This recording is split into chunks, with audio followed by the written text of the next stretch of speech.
So how do you add the Google Calendar widget to the iPhone's home screen? And let me show you how it works. And if you're new here, most definitely subscribe so you never miss anything important.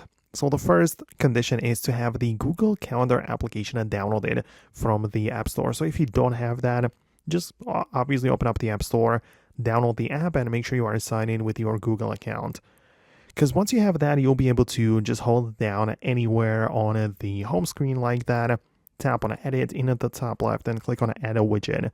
And you can look up the calendar, so you can see I have the built-in Apple Calendar, Google, and even another one. So I'm going to click on Google, and there are three sizes which I can, or the three types of the widgets I can pick from. I have the small square, which is what's next, also a larger what's next, and also what's next in the month view.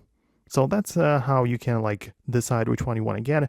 Obviously, you can click on Add a Widget. It's going to appear on the home screen like that, and it's going to display whatever is coming up within your calendar, right? So there aren't that many things which you can change within here. There isn't much to customize. It will only reflect the events and whatever is part of your calendar to begin with. So that's how it works. Of course, keep in mind that you can also add your Google account to the Apple Calendar app, and that one also has widgets available, but that is a completely different process.